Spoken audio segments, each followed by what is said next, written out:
I'm Ann McKay. I've been working with this Apple user group since March of 2013. And Hope Tillman has been the co-leader for the last couple of years. And she and I are going to talk about password managers. So Hope did a program with the technology user group, which is designed for more basic users, on Monday. And I thought the content in there was excellent. So she's going to start off the meeting with little basics and then talk about her favorite password manager. Okay, I did want to say something about the importance of a good password, and then the second, you could read all the stuff that's here, but then realize that if you use a password manager, they can help you create good passwords, and so um, you don't have to struggle to find Chippendale 3579 Maple or something like that. Um, and we're talking about the way of keeping track of your passwords that's the probably most advanced way, which is the password manager software today. I'm going to go on to the advantage of the password management software is it's a way to manage your passwords online or on your desktop or on your any device. The three major brands, we're going to be talking about two of them today: LastPass, Dashlane, and 1Password. And I have Dashlane, and Anne has 1Password. So between us, I think, and they're both excellent. They, all of them are available, reliable, widely known. You can use it on any browser or any type of computer. Um, and I'll be showing how you can store a variety of information securely. Visits from Anne left, and Elizabeth said that we could do. And you can also share passwords with someone else this way. It gives you security warnings. Hey, come on. If your passwords are compromised.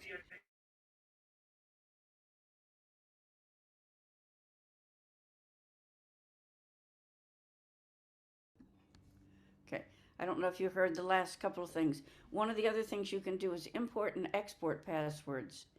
But if you have more than a few passwords, if you have more than 50 passwords, these three password managers do cost something.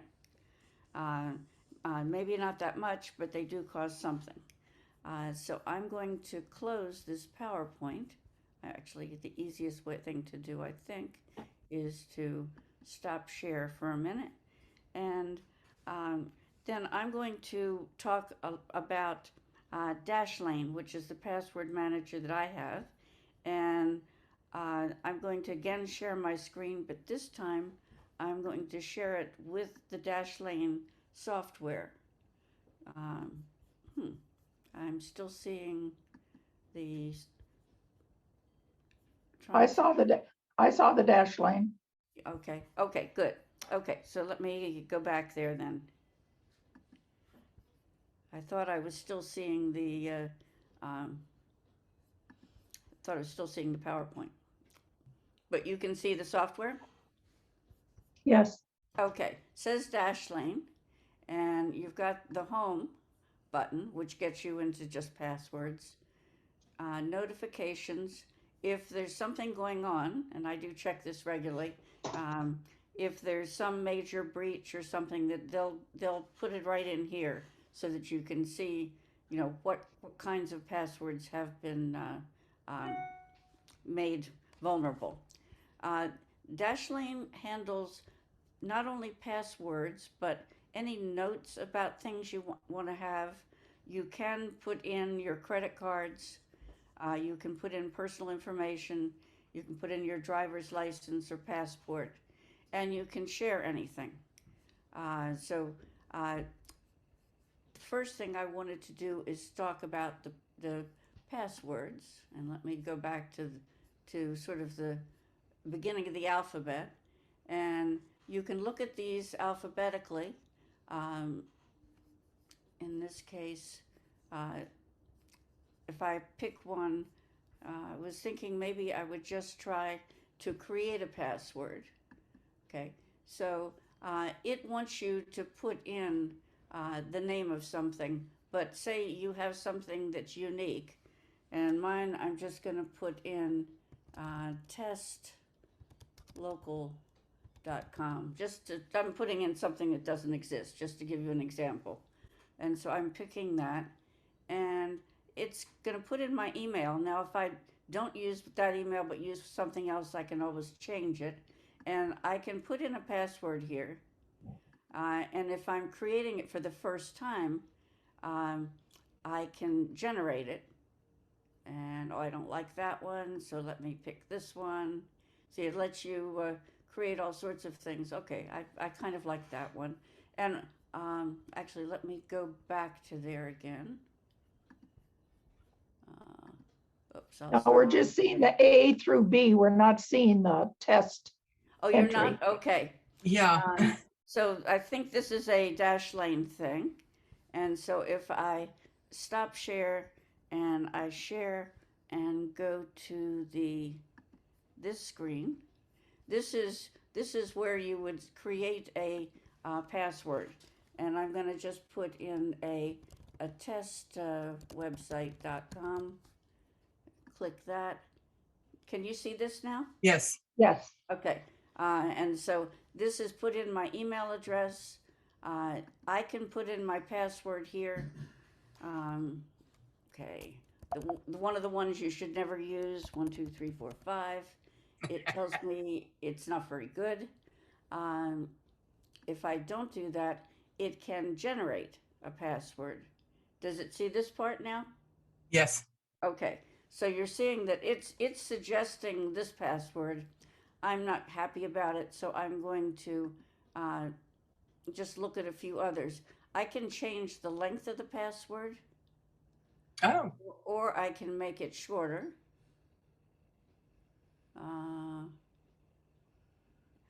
Most places want at least 8 characters. So I'll decide to use this one. And if this were a real thing, I could click on that website below and it would take me out. First of all, I need to save it. It's saying it wasn't so strong. But I can try to go to it, try to open it. It doesn't exist, so that won't work. But I just wanted to show you how to create a password. And so I'm going to just go to Best Buy. And one of the features with Best Buy is it's one of the ones that it can change my password. So it knows my password. It sees, are you seeing the screen I've got here that says, let's make this password super secure? But let's make this password super secure. I can look at what the old one and what the new one are here with this eyeball. And so, okay, I'm going to go ahead and I'm going to confirm that. And so now it's going out and doing all the work. Now, it does not do that for every website. It wouldn't do it with hopetillman.com, for example, but it does with a lot of them. And so now, if I assume I have to go back in, and I'm going to go back to Dashlane. Oh, can Yeah. I ask you, if it doesn't do it automatically for some websites, what are you saying, that we have to manually do it? Well, you can do the generate, and you can go out to the password, you log in, and you change it under settings in that website, and then it will immediately pick up what you've changed it to. Okay, so we would have to manually do it You as would have to opposed manually to make the change. the program doing it. Yeah. But it will then pick up what changed. So now, Oh, good. if I want to go out to Best Buy, I could open that, and it's going to take me there. Whoops! So it didn't like that. Well, I'm not going to spend time on that one, but that's the way it generally works. Okay. If you have 50 or less passwords, there is no cost for this. But if you have more than 50, there is a cost, and Dashlane is probably one of the more expensive ones. It is basically $6.50 a month or $60 a year. but I'm comfortable with it. I've had it for a long time, so it's worth that for me. um, the other thing that I like about it is that I can put in here secure notes. Now, I have a ham radio license that expires every 10 years. I don't really want to keep the information, all of it in here, so I have it as a secure note.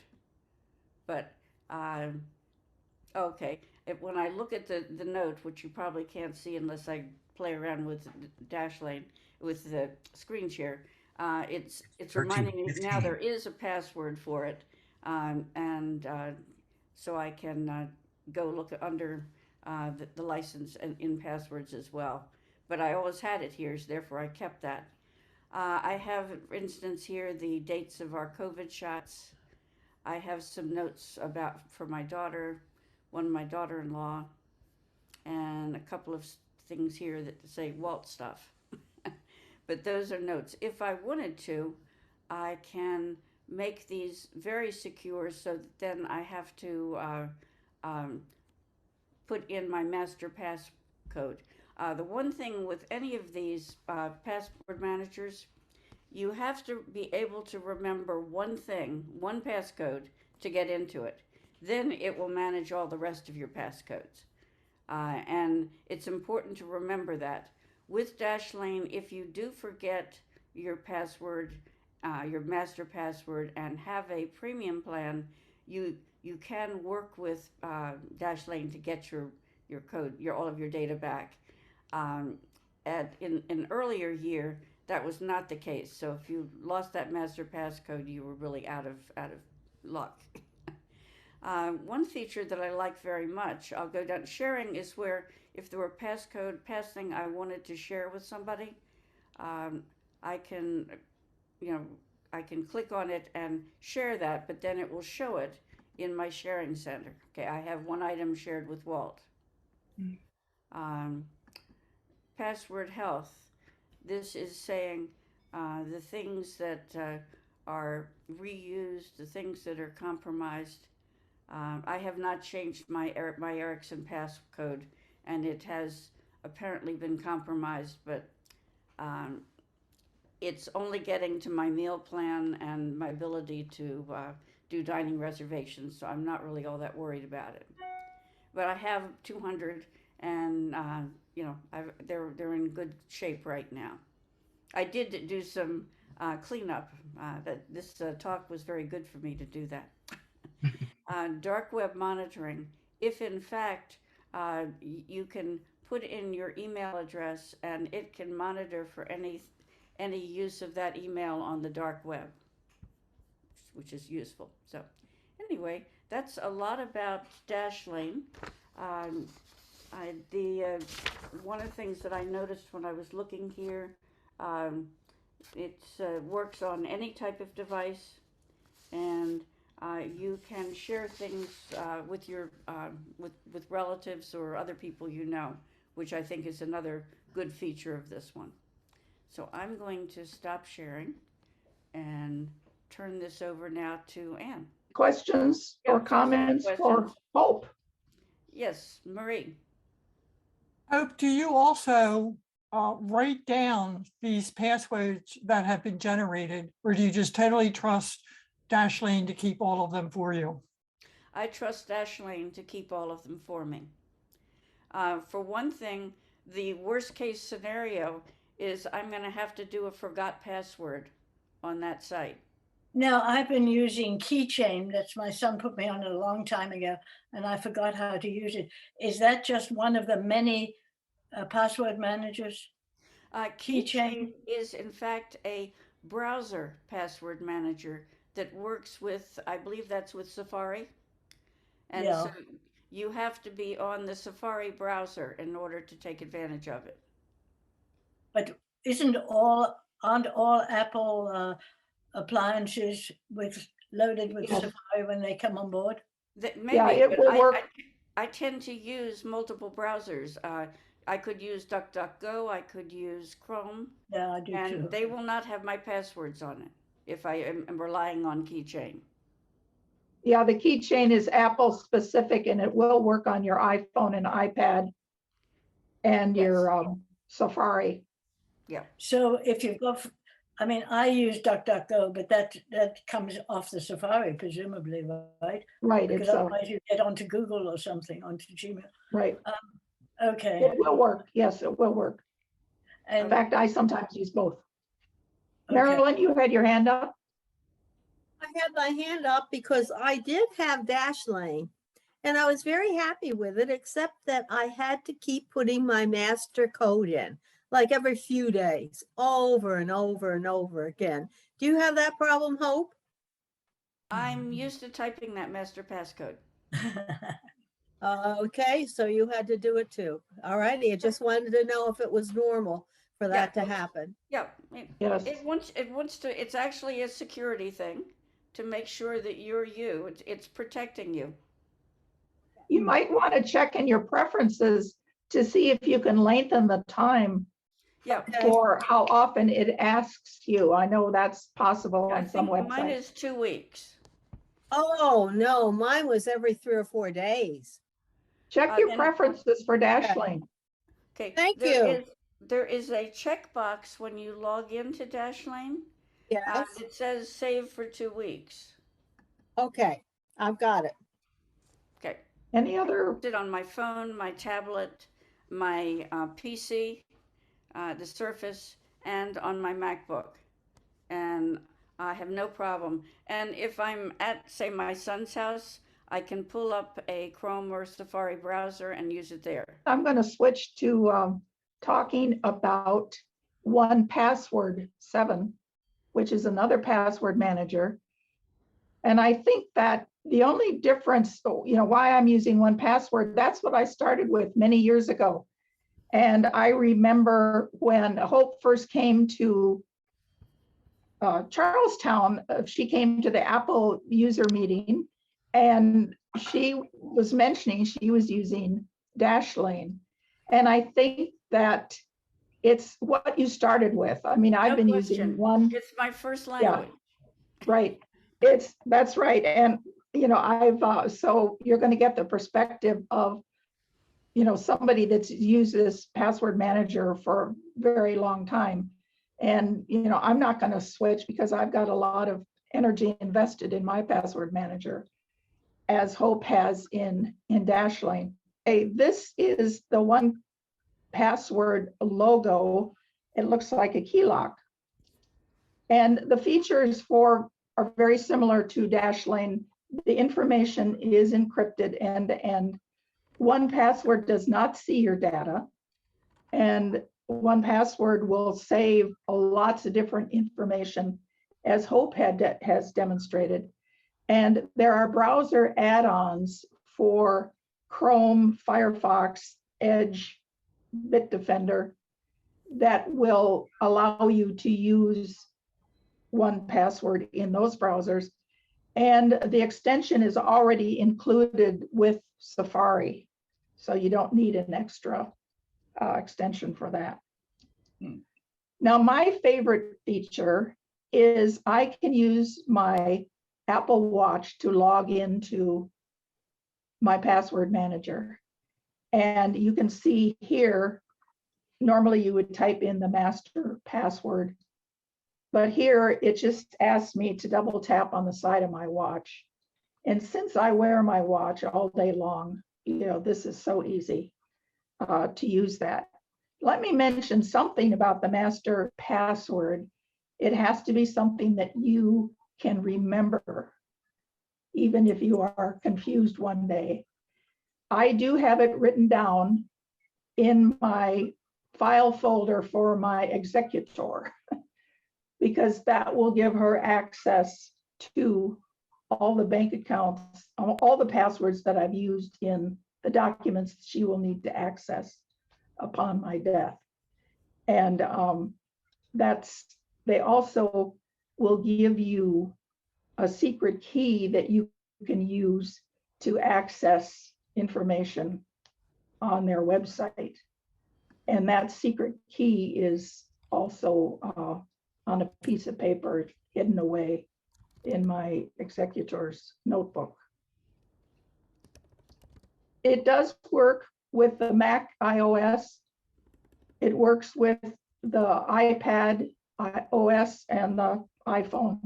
It'll also work with Windows. There's apps for Windows, Android, the Chrome operating system, and with links, which I didn't put on there.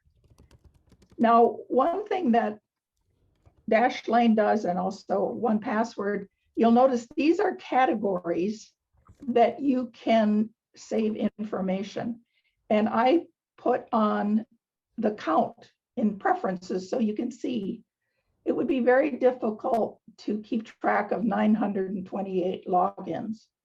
And that's how many I've accumulated over my lifetime of using 1Password. Hope mentioned cleaning out, and I probably need to clean out also. But again, there's categories for secure notes, as Hope had mentioned, credit cards, identities. And I only have one identity because I do not need a separate identity for work. And when I do the demonstration, I'll show you how you might have two identities. Some passwords, email account, software licenses are also a category. Reward programs, for hotels and airlines, all those numbers are in there. Memberships, social security numbers, bank account. And this just popped up this morning when I did a screenshot. They're offering 50% off for 3 years. They're moving to, right now it's 1Password 7. They're moving to 8 very soon.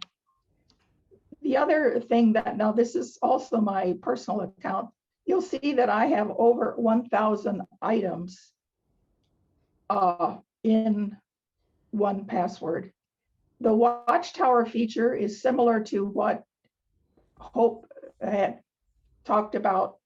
It will give me compromised passwords, ones that are vulnerable, ones that I've reused. Now, in my early days, I started working with a computer in '85, and the World Wide Web came about in about '95. And in those days, they didn't talk about never use the same password once. And some old accounts that I don't use anymore, I have the same password. And of course, now I don't do that. Notice they've decided there's almost 300 passwords that are considered weak, and unsecured, meaning they don't have don't have the S after the HTTP. And then I have 80 accounts that I'm using 2-factor, which is another form of security. And then a couple are expiring, because there are some accounts that require you to update your password every 6 months or so. Yeah. Now, there is a fee for 1Password. You can try it for 14 days. And it's billed annually. It works out to $3.24 with the Maryland state tax. They just started a new program, 1Password Families. If you've got that, there's an additional charge, but up to 5 people can use 1Password. I'm using the monthly account. Many software have gone to a subscription model, as 1Password has. In the old days, you would buy it, and then when they would upgrade the software, you would buy the upgrade. So, over time, it's now you just pay a monthly fee, and more software is moving to the subscription model. Now, this is from the website during the month of February, if you're interested, that they are offering a discounted rate for 1Password Families as a Valentine's promotion. Now let's, and this is the website page that I went to when I clicked on that 50% off link. And I'm going to go back and check this out, because 50% off for 3 years sounds like a pretty good deal. Yeah. And they're talking about getting ready for Password 8. Now, also another way to get a discount on 1Password, if you're interested, is that as we are an authorized Apple user group, and I am on the mailing list for Apple user group leaders. And this is a link which will be active when we send the program material, that if you click on that, you will get a discount for signing up. And I'm not going to show these now, but the links are available, will be available. If you want a review and a tutorial of 1Password, this guide has does a pretty good job. Millions of passwords are stolen online every week. So that kind of gets your attention, doesn't it? But he talks about the features and his own personal review. Now, this is an interesting, I did watch this last night. The same person is doing a review of Dashlane and 1Password. And what the bottom line is, you know, they're just neck and neck in terms of features and usefulness. And it really gets down to, you know, what you start with, you're going to stick with. And I think there's no clear winner. I think that he does say that 1Password might be 1 cent cheaper per month or something, but they're very equal in quality and usefulness. Password management. Now, here's another link that will be included in program notes. This is from the 1Password website. It's a blog post about password managers and lists answers to a whole bunch of questions. You know, why do you need one? Are they safe? You know, how to set them up. And I found it goes on for almost, you know, a long scroll list of answers to questions that you might find useful. And let me go and do a demonstration. Free trial for Dashlane's 30 days, rather than the 14. And it's free up to 50 passwords anyway. But I'm going to try the Apple Watch thing. I hadn't zeroed in on that because apparently that's available for Dashlane as well as for 1Password. See, I always learn something. I am using a demo account here so you can get a flavor for, you know, the similarities. Here you'll see, again, you see a list of passwords with A through B. Okay, and you'll see here was I try to test.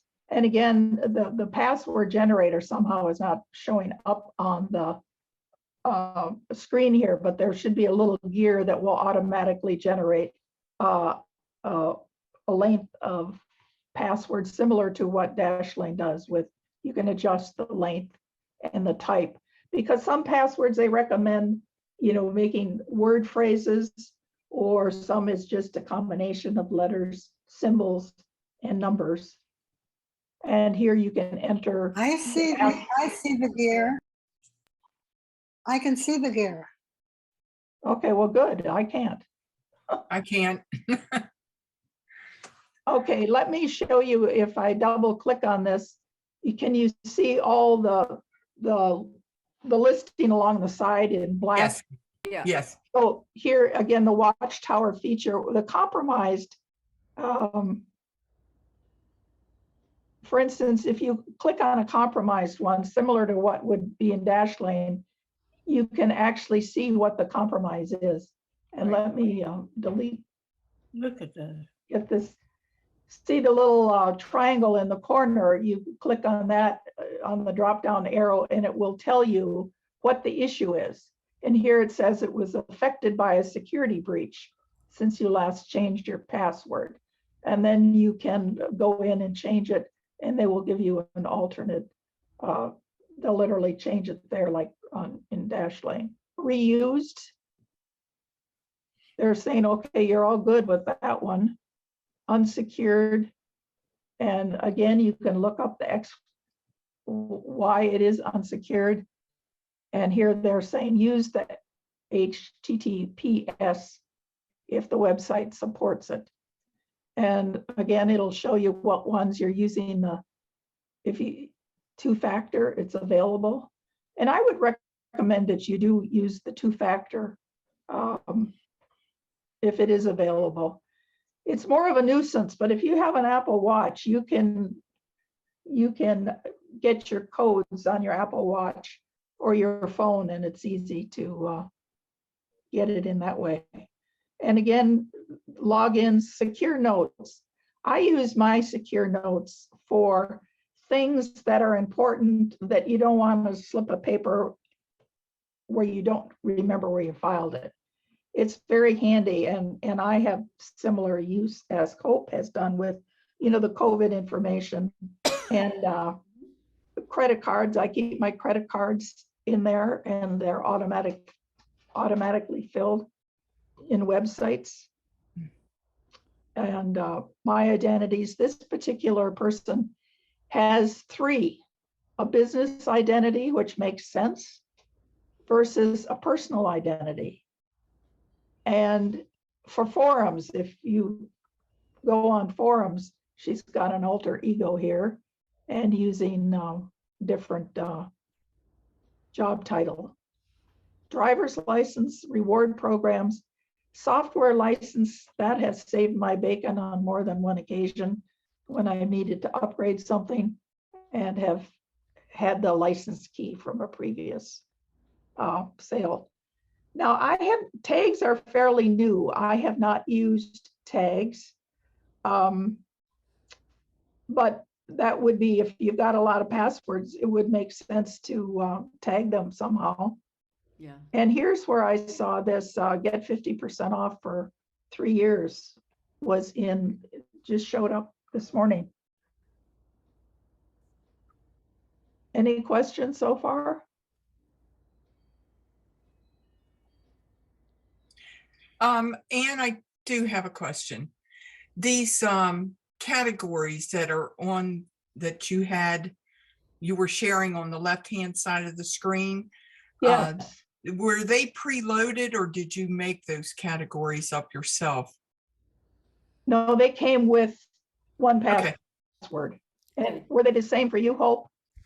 The earlier version of Dashlane let me create categories. Or Now, files. now with the current version, it's locked, and so I can't add any new ones. I can't take any away. So I've got some I'm not using anymore. But I'm fudging a little bit to put some things in with something else that I might not have if I could create my own. Because I'm a bucket person. I like to put things in their buckets. This was a sample that I was working on. And one of the features I didn't mention is favorites. I haven't really used that a whole lot, but I think I'm going to start using it more because, let me make this bigger.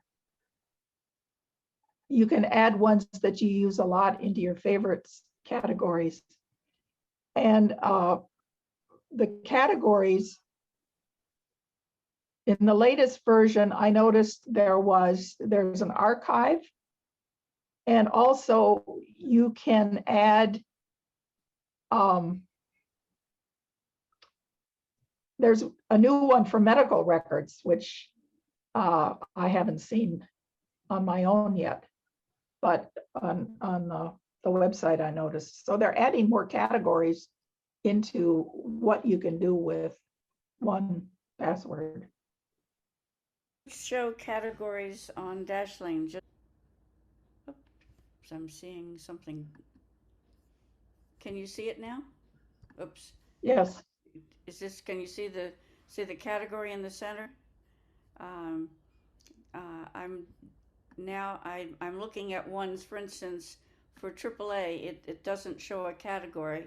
So if I go down to categories, I've got this long list of categories. It's not in alphabetical order, and I don't know how to make it such, which is not as nice as I would have liked it. And so for AAA, I know travel is here somewhere, but I'm not going to find it in that quick a time. I'm not seeing what you're looking at. Okay, so again, that's the Dashlane is the specific one for AAA. There you go. Yeah. Okay, And so I can go into category and there were some that were pre-populated. Okay, there's travel. I did find it. And so I can save that one. Do you see the screen now? yes. Yes, And so you're going to see a bunch of them that I have no category on. right. Then So where's I'm doing it alphabetically now. I gave Adobe a category. I've got alumni one. Books. I have a bunch for Charlestown, surprisingly. Yeah, right. Cloud. And DNA. Yeah, and a bunch for DNA. So, but it was something I used a lot, and so this last version of it, they suddenly don't have it. So, but Yes. it's the third one, and so if you had used it, you could have been the presenter for that one. Yeah. The tutorial for LastPass, Now right? YouTube. Yeah, try a Google search. I mean, Google search. a YouTube search and look for LastPass.